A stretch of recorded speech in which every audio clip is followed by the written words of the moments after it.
Next medicine है Causticum. Yes, very important medicine Causticum. Causticum में एक आप लोग टास्क याद रखेंगे, ठीक है।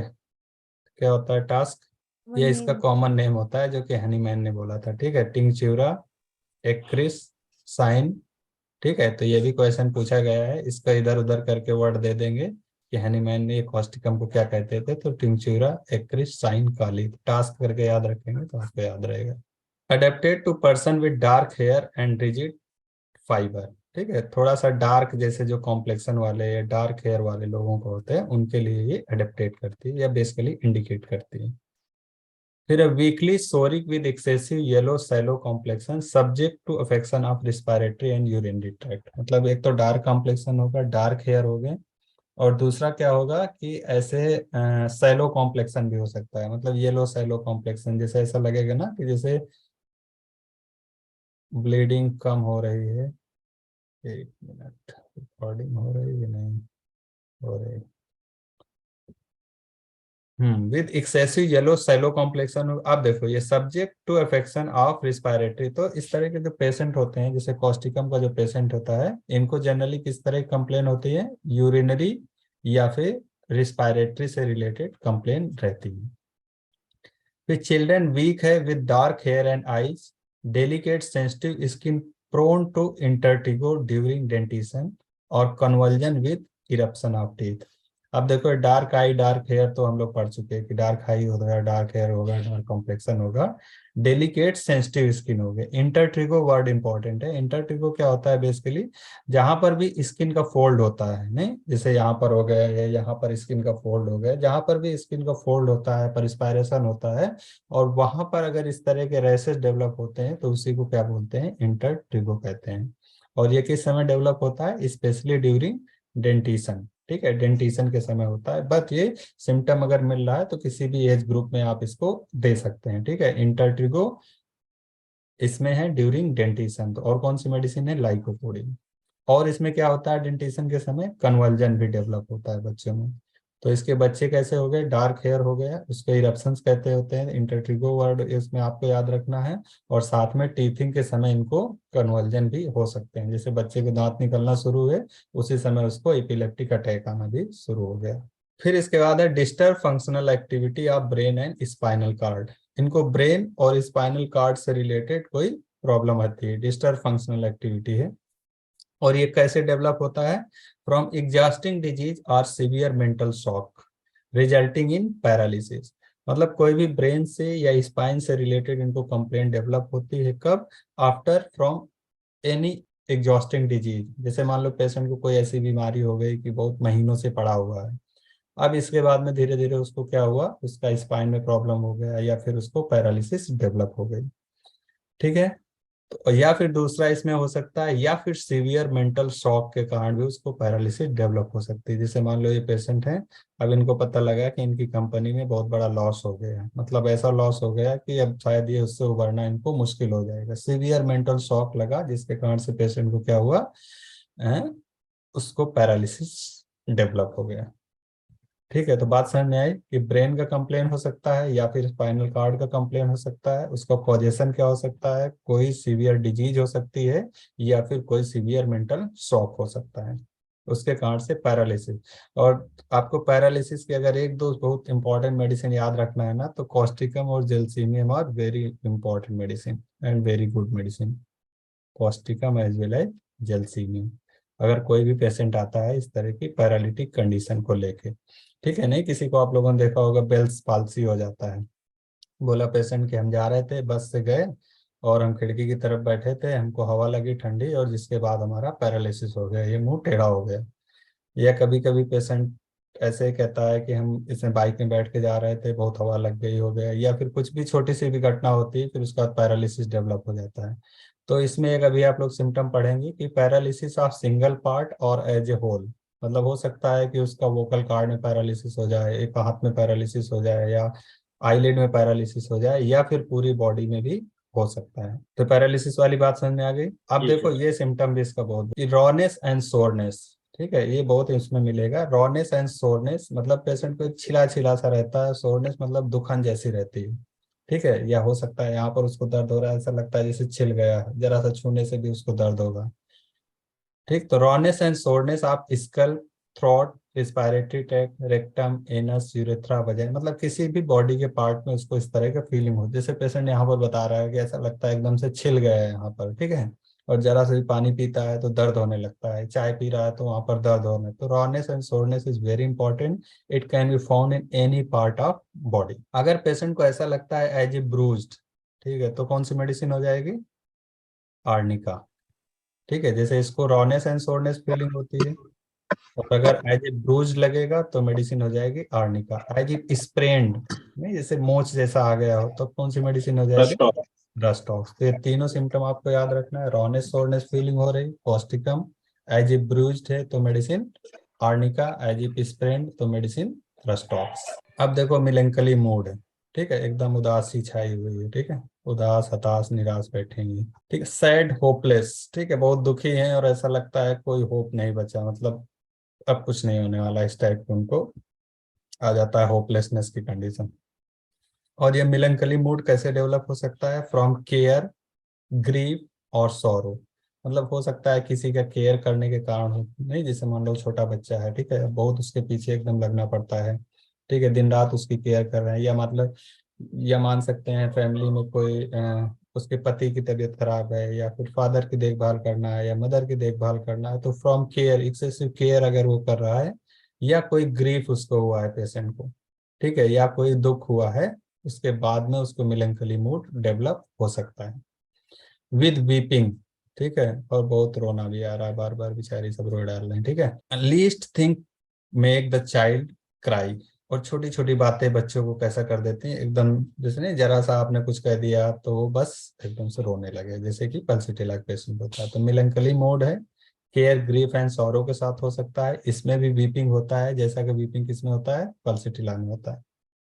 और make the child cry, intense sympathy for suffering of other, very very important symptom of this medicine, कि बहुत ज्यादा सिंपैथेटिक होता है from the suffering of other, मतलब जैसे मान लो दूसरे को कोई परेशानी हो रही है, तो हो सकता है पेशेंट एकदम आगे बढ़ के जाके उसकी मदद करे, जैसे नहीं होता कई बार लोग अपना नुकसान करके दूसरे की हेल्प करते हैं, ठीक है, जैसे मान लो कि अगर कोई आदमी परेशान है, उसको पैसे की कमी है, तो हो सकता है किसी से उधार लेके उसको पैसा दे दे, खुद ब्याज में पैसा ले ले और उसकी मदद करे, ठीक है, जैसे नहीं एक उससे हम अक्सर बताते हैं फास्फोरस में भी सिंपैथी होती है ना। जी तो sir, what is the fast. Difference between sympathy of phosphorus and Causticum? ये दोनों एक दूसरे के इनिमिकल भी होते हैं ना, तो क्या डिफरेंस होता है, किसी को याद है? एक एग्जांपल देके बताते हैं हम अक्सर, किसी को याद हो तो बताओ। फेयर अच्छा हम कॉम्प्लेक्शन बता रहे करता हैं है सुन, सर। ठीक है। जैसे ये फास्फोरस और कॉस्टिकम, ये दोनों क्या होते हैं? सिंपैथेटिक होते हैं, लेकिन कॉस्टिकम की जो सिंपैथी होती है कैसी होती है? ट्रू सिंपैथी होती है, ठीक है, मतलब जैसे ये अगर शो कर रहा है कि नहीं हम दुखी हैं और हमको तुमको लेके कंसर्न है, तो दैट इज ट्रू सिंपैथी इसकी, कॉस्टिकम की, ये वास्तव में लोगों की हेल्प करना चाहता है। लेकिन इसका फास्फोरस का क्या होता है? थोड़ा सा दिखावे वाली ज्यादा होता है, जैसे इसमें एक एग्जांपल है, किसी बुक में लिखा हुआ है, जैसे मान लो कि आप किसी बस में जा रहे हैं, ठीक है, काफी भीड़ है बस में, किसी एक लेडी चढ़ी जो कि थोड़ा सा बीमार जैसी लग रही है, लेकिन उसको बैठने की जगह नहीं मिल रही है, तो फास्फोरस का पेशेंट वहां पर बैठा हुआ है, और वो कहेगा बताओ बेचारी को बैठने की जगह नहीं मिल रही, बेचारी ऐसे खड़ी हुई है, कितना परेशान है, मतलब he will try to show that I am very much sympathetic to her. लेकिन अगर वहीं पर कॉस्टिकम का पेशेंट होगा ना, तो वो खड़ा हो जाएगा और उसको अपना सीट दे देगा, ठीक है। तो वहां पर ट्रू सिंपैथी है, वास्तव में सिंपैथी है, और वो दूसरों की हेल्प करता है। फास्फोरस इसीलिए एक रूब्रिक है कि इंट्रिपर्टी में हाइपोक्राइसी, ठीक है, हिपोक्रेसी या हाइपोक्राइसी करके रूब्रिक है, इसका मतलब क्या होता है? पाखंड। हाँ खंड मतलब जी। फास्फोरस का पेशेंट थोड़ा पाखंड ज्यादा दिखा रहा है कि नहीं आई एम वेरी सिंपैथेटिक और मुझको बहुत दुख हो रहा है कि इसको सीट नहीं मिल रही, but he will not help, वो आगे बढ़ के उसकी मदद नहीं करेगा। लेकिन कॉस्टिकम की जो सिंपैथी होती है ये ट्रू सिंपैथी होती है, और ये अपना नुकसान करके भी इस तरह के पेशेंट दूसरों की मदद करते हैं, ठीक है। थोड़ा सा ये आप लोग इसको याद रखेंगे। अब आते हैं एलिमेंट्स इसके, कि कैसे कैसे इसके एलिमेंट्स डेवलप हो सकते हैं। तो elements from long lasting grief and sorrow, बहुत लंबे समय से उसको किसी बात का दुख है, उसके कारण से उसको एलिमेंट डेवलप हो सकते हैं, जैसे फास्फोरिक एसिड है, फास्फोरिक एसिड में एक ये बताते हैं कि इसमें रिकरेंट ग्रीफ मतलब हुआ, जैसे फास्फोरिक एसिड में नहीं होता कि कई बार किसी के घर में या किसी के परिवार में एक के बाद एक कई सारी दुर्घटनाएं होती हैं, ठीक है। जैसे मान लो कि कोई एक फैमिली है, उनके परिवार में क्या हुआ, पहले उनका बिजनेस लॉस हो गया, ठीक है। बिजनेस लॉस होने के बाद में किसी की डेथ हो गई परिवार में, फिर इसके बाद क्या हुआ, किसी जो रिलेटिव थे उन लोगों ने धोखा दे दिया या उसके साथ में चीट कर लिया। तो कई जो दुख होते हैं एक के बाद आने लगे, सक्सेसिव ग्रीफ जो होते हैं, तो that is very much important indication of phosphoric acid. तो इसमें क्या है कि long lasting grief and sorrow, बहुत लंबे समय से कोई दुख बना हुआ है जिसके कारण इसको कोई एलिमेंट डेवलप हो सकते हैं। जैसे रिस्पायरेटरी से रिलेटेड कोई कंप्लेन हो जाए, यूरिनरी से रिलेटेड कोई कंप्लेन हो जाए, या इवन पैरालिसिस भी डेवलप हो सकती है। एक बात तो ये हो गई। दूसरा बात क्या कहते हैं कि from the loss of sleep या नाइट वॉचिंग, जैसे मान लो अभी एग्जाम आने वाले हैं, बहुत ज्यादा क्या हुआ, बहुत ज्यादा पढ़ाई कर लिए, रात में 1-2 घंटे सो रहे हैं या कभी कभी नहीं भी सो रहे हैं, उस कंडीशन में फिर अगर कोई एलिमेंट डेवलप हो जाए, then you can think about causticum, cocculus और इग्नेशिया, जबकि नाइट वॉचिंग से प्रॉब्लम है। हाँ, नक्स वोमिका के केस में भी होता है, लेकिन नक्स वोमिका के केस में क्या होता है, मैन इसमें भी होता है मेंटल एग्जर्शन होता है, और दूसरा इसमें एक चीज और हो सकता है, ये थोड़ा सा पार्टी बात ज्यादा होता है ना, जैसे रात भर पार्टी चल रही है उसमें, तो ये उस तरह का जगना होता है नक्स वोमिका का, ठीक है। तो हालांकि दोनों हो सकते हैं, क्योंकि ये काफी एम्बिशियस भी होता है, जैसे नहीं होते कई लोग रात रात भर पढ़ाई करते हैं, इसीलिए नक्स भूमिका का पोषण क्या होता है, कभी सिगरेट भी पी रहा है, नहीं रात भर सिगरेट फूक रहे हैं, पढ़ाई कर रहे हैं, जो ज्यादा स्टूडियस और इस तरह के लोग होते हैं वो भी ऐसा करते हैं। तो इसमें क्या हुआ, फ्रॉम लॉस ऑफ स्लीप या नाइट वॉचिंग से 2-3 मेडिसिन आपको याद रखना है। फ्रॉम सडन इमोशन, अगर किसी को फियर फ्राइड जॉय हुआ है उसके बाद में भी कंप्लेंट डेवलप हो सकती है, जैसे कॉफी और जेलसीनियम। एंगर या वेक्सेशन से या किसी तरह के सप्रेस्ड इरप्शन से भी इनको एलिमेंट डेवलप हो सकते हैं, ठीक है। तो इसमें कोई confusion, children slow in learning to walk, ठीक है, जैसे कैलकेरिया फॉस है, बच्चा बहुत स्लो है चलने में, मतलब हो सकता है कि उसकी एज ज्यादा हो गई, उसके साथ के सारे बच्चे चलने लगे लेकिन वो भी चल ही नहीं पा रहा है। Unsteady walking and easy falling of little children, थोड़ा जैसे ही चलते हैं वैसे ही गिर जाते हैं, एक तो देर से चलना सीखता है, और दूसरा जब चलते हैं तब भी आसानी से गिर जाते हैं, ठीक है, easy falling of little children. अब देखो इनका कॉन्स्टिपेशन बहुत इंपॉर्टेंट है, ठीक है, क्या क्या है इसमें कि फ्रीक्वेंट इनएफेक्चुअल डिजायर, बार बार वो जाएगा पेशेंट, पेट नहीं क्लियर हुआ, पेट नहीं साफ हुआ, गया फिर इसके बाद गया। Stool passes better when person is standing, very very important symptom, कि जब पर्सन स्टैंडिंग पोजीशन में होगा then he will be able to pass stool more easily. Impeded by haemorrhoids, ठीक है, हिमोराइड्स है जिसके कारण से उसको स्टूल प्रॉपरली पास नहीं हो सकते। और इसको टूल इसका कैसा होगा, grease like, that is very very important symptom, ठीक है। ये क्वेश्चन पूछा गया है कई बार, ये भी क्वेश्चन है, इंपॉर्टेंट है, और पेशेंट भी मिलेंगे आपको। चिल्ड्रन और तो चिल्ड्रन में भी हो सकता है, और उसके साथ में नॉकटर्नल एन्यूरिज्म है। तो कॉन्स्टिपेशन में याद रहेगा चीजें कि इनएफेक्चुअल डिजायर होगा, स्टूल कब बेटर पास करेगा, जब स्टैंडिंग है। अच्छा, कौन सी मेडिसिन में है कि urine dribble when sitting and passes better when standing, ठीक है। तो बात समझ में आ गई ना, कि ऐसा पेशेंट जो कि स्टूल स्टैंडिंग होके इजिली पास करता है तो मेडिसिन कौन सी हो जाएगी, कॉस्टिकम। और अगर यूरिन बेटर पास होता है स्टैंडिंग में देन मेडिसिन क्या हो जाएगी, सरसा परेला। मतलब मेडिसिन इसका सरसा परेला पेशेंट अगर बैठ के यूरिन पास करने की कोशिश करेगा ना, तो ड्रॉप ड्रॉप ड्रॉप ड्रॉप करके पास होगी, और वहीं अगर खड़े होकर यूरिन पास करेगा तो वो इजीली पास हो जाएगी। फिर है यूरिन इनवॉल्वेंट्री व्हेन कफिंग, स्नीजिंग या ब्लोइंग द नोज, ठीक है। अब देखो यूरिन इनका इनवॉल्वेंट्री पास हो गया, इनका भी यूरिन कैसे इनवॉल्वेंट्री पास हो गया, जब भी पेशेंट को थोड़ा सा भी खांसी आ गई ऐसे ऐसे खांसी किया, बस पता लगा उसका यूरिन पास हो गया। या नोज ब्लो कर रहे हैं तो उनका यूरिन पास हो गया। कफिंग, स्नेजिंग या ब्लोइंग द नोज, ये बहुत ज्यादा अगर हंस लिए तब भी यूरिन इनका पास हो जाता है। तो इसमें कौन कौन सी मेडिसिन है, पल्स है, स्क्विला है, वेरेट्रम है, और कॉस्टिकम हो गया। फिर इसके बाद rawness and soreness in chest, अच्छा खांसी भी इनका बहुत इंपॉर्टेंट है, कफ, ठीक है, कफ के साथ में ये रहेगा रॉनेस सोरनेस, जो अभी हम लोग पढ़ के आए हैं।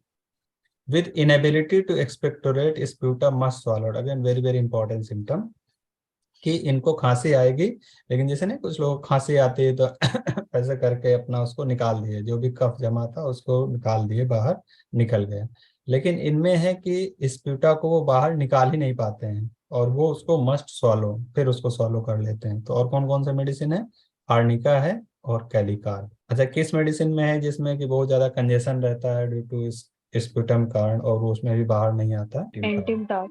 ठीक है, तो ये कुछ मेडिसिन आपको याद रखना है। एंटिम टार्ट हो गया, आर्निका, कैलिकार हो गया, कि बहुत ज्यादा म्यूकस इसमें तो ये है कि थोड़ा बहुत निकलता है लेकिन बाहर नहीं कर पाते तो उसको फिर से सॉलो करना पड़ता है। आर्निका, कैलिकार, कॉस्टिकम। अब ये relieve by swallow cold water, जैसे इनको खांसी आ रही, थोड़ा सा ठंडा पानी पी लिए तो इनको आराम हो जाता है। कफ ऑन एक्सपायरेशन, ठीक है, जब पेशेंट क्या करता है, एक्सपायरेशन करता है तब उसको खांसी आती है। इंस्पिरेशन में किसमें था?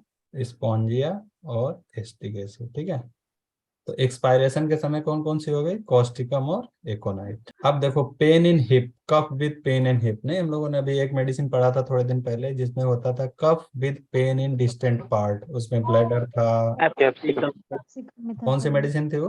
तो कैप्सिकम में वर्ड याद रखना है, डिस्टेंट पार्ट यूज है, और जबकि कॉस्टिकम में कहां पर यूज है? Hip region. Cough remaining after pertussis, ठीक है, किसी को पर्ट्यूसिस हुआ है, काफी कुछ ठीक हो गया है लेकिन अभी भी खांसी उसमें बची हुई है। Cough with expectoration chiefly at night, ठीक है, रात के समय हो सकता है इनको जो खांसी हो रही है उसमें बलगम निकल रहा होता है। तो इस स्लाइड की सारी चीजें आपको हमें लगता है आ गई होंगी। यूरिन इन्वॉल्वेंट्री है, कफिंग स्नीजिंग से हो जाता है, और इसके बाद कफ का कोल्ड वाटर से आराम मिलता है। Sputum must be swallowed, expiration के समय होता है और पेन इन हिप रीजन में होता है। फिर इसका है hoarseness with rawness and aphonia, hoarseness type का यहाँ पर डेवलप होगा। और ये कब एग्रेवेशन हो जाता है? Aggravation in the morning. जैसे नहीं, पेशेंट कहेगा डॉक्टर साहब जैसे ही सुबह सुबह उठते हैं वैसे ही गले में बहुत ज्यादा खराश जैसी रहती है, और फिर शाम तक हो सकता है ठीक हो जाए या दोपहर में ठीक हो जाए। तो एग्रेवेशन टाइम मॉर्निंग में है। और अगर यही इवनिंग में बताता है पेशेंट की जैसे शाम होती है वैसे ही इनके खराश डेवलप हो जाती है, ठीक है, हॉर्सनेस डेवलप हो जाता है, तब आपको याद रखना है phosphorus and carbo veg. At night unable to get an in position और लाई स्टिल ए मूवमेंट, ठीक है, रात के समय क्या होता है? इजी पोजीशन, उसको जैसे नहीं पेशेंट ऐसे लेटेगा, फिर उसके बाद ऐसे लेट जाएगा, फिर कभी सर की तरफ पैर कर लेगा, कभी फिर उल्टा करके लेट जाएगा, कभी पेट के बल में लेटेगा, मतलब he is very much restlessness होता है specially during sleep at night. At night unable to get an easy position और लाई स्टिल मूवमेंट, थोड़ी देर भी शांत नहीं रहेगा। अभी ये बच्चा इधर लेटा है, फिर को पैर अपना इधर कर ले, फिर ऐसे कर ले, फिर ऐसे कर ले, मतलब कुछ भी उल्टा पुल्टा इधर उधर करता रहेगा। ठीक है, तो और कौन कौन सी मेडिसिन है इसमें? यूपेटोरियम और डेस्टॉक्स। अब इसके बाद आते हैं must move constantly but motion does not relieve. जैसे पेशेंट होता है ना, रेस्टलेसनेस इसमें भी होती है, मस्ट मूव कॉन्स्टेंटली, इधर जाएंगे उधर जाएंगे इधर जाएंगे, लेकिन उससे उनको किसी तरह का आराम नहीं मिलता है, इट इज नॉट रिलीव। जैसे आर्सेनिक के पेशेंट को क्या है कि मोशन करता है तो उसको क्या हो जाएगा? आराम हो जाएगा। But in case of Causticum patient move तो करता है लेकिन उसको कोई आराम नहीं मिलता है। Can not cover too warmly but warmth does not ameliorate, मतलब ऐसे पेशेंट क्या होते हैं? कवर करना नहीं चाहते हैं और उससे उनको आराम भी नहीं मिलता है। इसका faint like sinking of strength and weakness and trembling, मतलब ऐसा लगता है जैसे उसकी जो स्ट्रेंथ है वो क्या हो गई? सिंक कर गई, मतलब उसके शरीर में कोई स्ट्रेंथ ही नहीं बची। और उसके साथ क्या होता है? Weakness and trembling. देखा होगा आपने, जब जैसे कभी कभी बहुत ज्यादा कमजोरी का एहसास होता है, मान लो खाना नहीं खाया है या कुछ और किसी कारण से, तो हाथ पैर कपने जैसा लगता है, तो वैसा ही इनको होता है, वीकनेस एंड ट्रेम्बलिंग। फिर सिकेट्रिसेस स्पेशली आफ्टर बर्न, सिकेट्रिसेस क्या होता है बेसिकली, जैसे किसी को बर्न हुआ या कोई इंजरी हुई, फिर इसके बाद में यहाँ ये पपड़ी जैसा जो बन जाता है, दिख रहा होगा ना, सिकेट्रिसेस है। ये क्या होते हैं? फ्रेशन अप अगेन एंड सोर। अब क्या हुआ, जैसे मान लो इसको ये पपड़ी यहाँ पर पड़ गई थी, पेशेंट को जल गया था, फिर उसके बाद में ठीक हो गया, यहाँ पर एक हेल्दी टाइप की स्किन वहाँ डेवलप हो गई। अब कुछ समय बाद क्या हुआ कि उसमें फिर से फ्रेश हो गया वो, और वहां पर क्या? सोरनेस डेवलप हो गया। Scars freshen up and become sore again.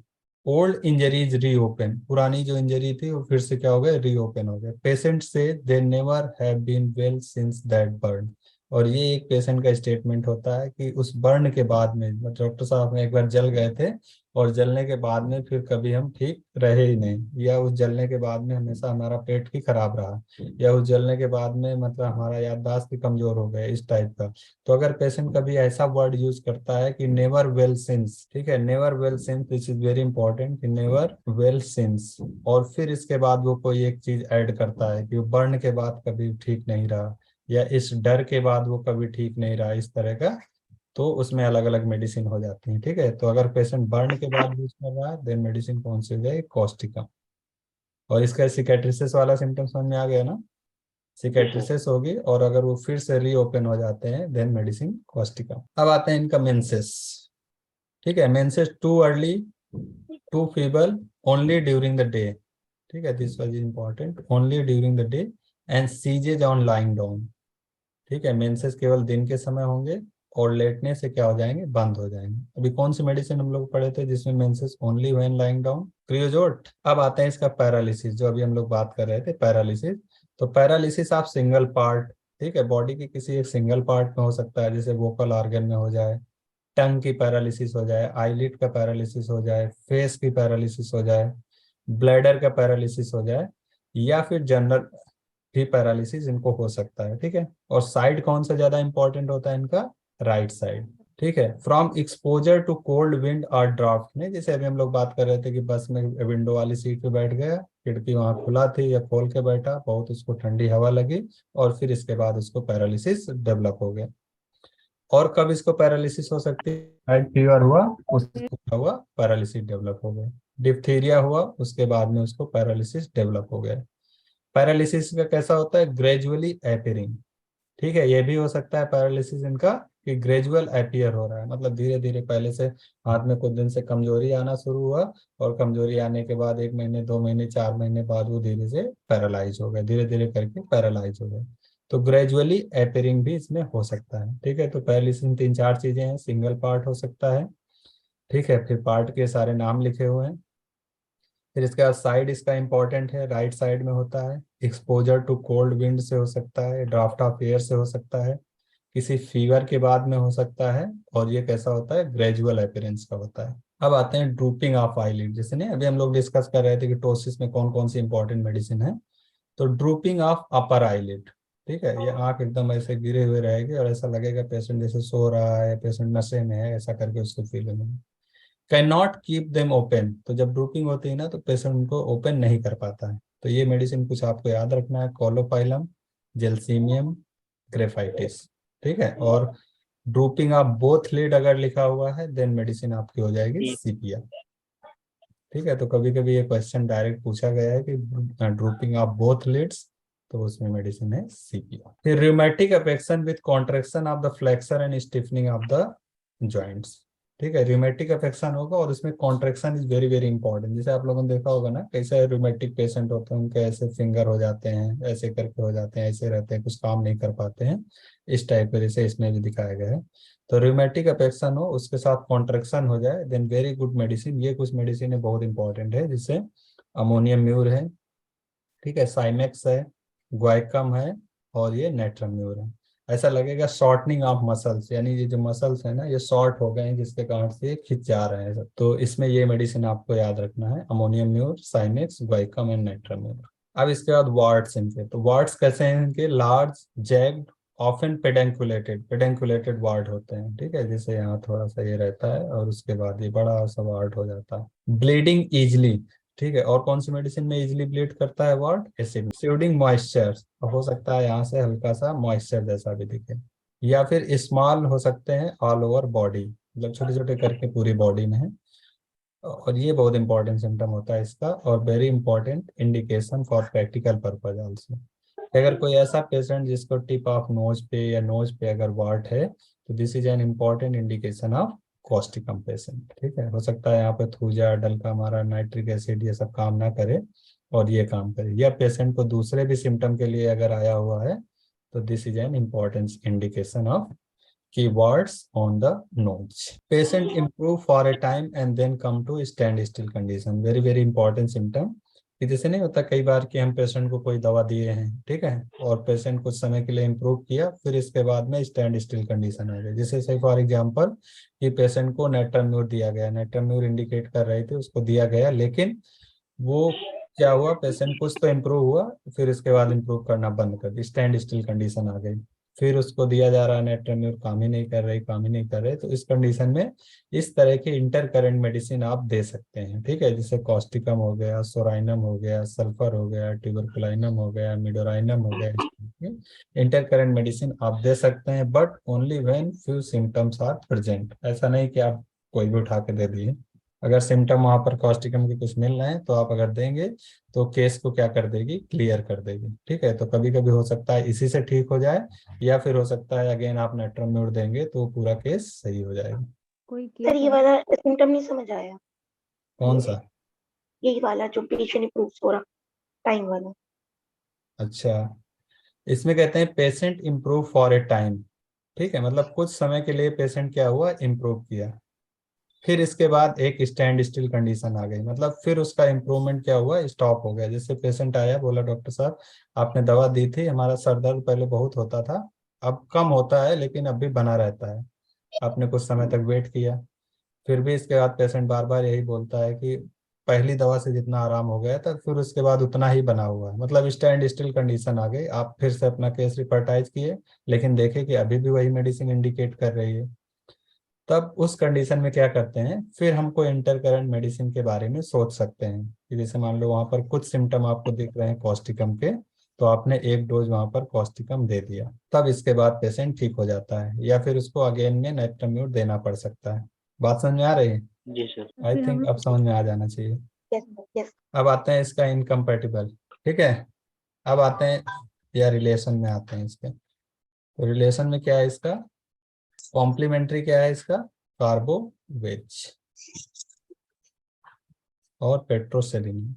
Incompatible, देखो इसका ये सिम्टम इंपॉर्टेंट है, फास्फोरस से इनकम्पैटिबल है। तो phosphorus must not be used before और आफ्टर, वे ऑलवेज डिसएग्री करता है, मतलब causticum is incompatible to phosphorus, और ये इसके पहले या बाद में नहीं यूज करना चाहिए। और किससे इनकम्पैटिबल है, टू द एसिड और कॉफी एसिड। अब कंपेयर करने को बोला है कि आर्निका का कंपेयर कर लो, इसका मस्ट सॉलो द म्यूकस, नहीं ब्रैकेट में था काली कार्ब और आर्निका, कि can not expectorate and must swallow the mucus. फिर जेलसीमियम ग्रेफाइटिस एंड सीपिया इंटोसिस से कंपेयर करना है इसको। हॉर्सनेस रूमेक्स एंड कार्बोवेस से कंपेयर करना है। व्हेन चेंजेड टू यूनिन sulphur in the chronic aphonia, ठीक है। Causticum antidote paralysis from lead poisoning, very very important symptom, ये भी इंपॉर्टेंट क्वेश्चन है कि causticum antidote paralysis from lead poisoning, अगर लेड पॉइजनिंग से पैरालिसिस होता है तो causticum can cure this patient. या bad effect of holding type in mouth of compositor and abuse of mercury और सल्फर, ये एब्यूज ऑफ मरकरी और sulphur को भी ये एंटीडोट करता है। जैसे मान लो किसी पेशेंट को स्कैबीज था और वहां पर बहुत सल्फर खिला दिया गया, नहीं जैसे इचिंग इचिंग के पेशेंट आते हैं तो जनरली लोग सल्फर प्रेस्क्राइब करते हैं, या कहीं कहीं पर मार्कसॉल प्रेस्क्राइब किया गया, तो बहुत उसका एब्यूज किया गया, मतलब उसको बार बार प्रेस्क्राइब किया गया, फिर उसके जो बैड इफेक्ट आते हैं that may be antidoted by causticum. It effect the right side most prominently, जैसे नहीं अभी हम लोग पढ़े थे कि पैरालिसिस होता है तो जनरली किस साइड को इन्वॉल्व करता है, राइट साइड को। अच्छा, अगर इतना ही सिम्टम लिखा हो तो कौन सी मेडिसिन हो जाएगा, it effect right side most. एक बार अमोनियम कार्ब देखो, उसमें लिखा हुआ है क्या? यस सर लिखा है। हाँ, यस सर। तो इसको याद रिलेशन रखना। देखो एक एक वर्ड से भी तुम्हारी मेडिसिन चेंज हो सकती है, हालांकि ऐसा पूछेंगे नहीं, लेकिन मान लो पूछ भी लिए कि it effect the right side most prominently, then medicine कौन सा हो जाएगा, causticum. And it effect the right side most, और फिर अगर दोनों ऑप्शन दिए हैं तब फिर आपको अमोनियम कार्ब भी सही करना पड़ेगा, ठीक है। अब इसके बाद आते हैं इसका एग्रेवेशन। तो देखो एग्रेवेशन इसका इंपॉर्टेंट है, कब एग्रेवेशन होता है, aggravation is clear fine weather, ठीक है, जैसे एकदम मौसम साफ सुथरा है, फाइन वेदर है, तब इसकी कंप्लेन बढ़ जाएगी, हो सकता है इसको खांसी तब ज्यादा आने लगे। Coming from air into the warm room, बाहर से एक गर्म कमरे में अगर पेशेंट आता है तो उसकी कंप्लेन बढ़ जाएगी, जैसे कि ब्राइनियम होता है। कोल्ड एयर से एग्रेवेशन है, specially draft of cold air. नहीं, अभी हम लोगों ने पढ़ा था कि कोल्ड एयर से भी उसको पैरालिसिस की कंडीशन डेवलप हो सकती है। ऑन बिकमिंग कोल्ड से एग्रेवेशन होता है। फ्रॉम गेटिंग वेट और बाथिंग से एग्रेवेशन होता है। अब देखो अम्यूलेशन इज वेरी वेरी इंपॉर्टेंट। इसका एग्रेवेशन अम्यूलेशन मौसम को लेके बहुत इंटरेस्टिंग है कि क्लियर फाइन वेदर में तो इसको एग्रेवेशन हो रहा है, लेकिन जब डैम्प वेट वेदर है, जनरली नहीं होता है कि रिस्पायरेटरी से रिलेटेड जिसको कंप्लेन होती है तो वेट वेदर में एग्रेवेशन हो जाता है, लेकिन इसका उल्टा है, इसको अम्यूलेशन होता है वेट वेदर में या डैम्प वेदर में आराम होता है। और किससे आराम होता है इसको? वार्म एयर से आराम। तो this was all about Causticum.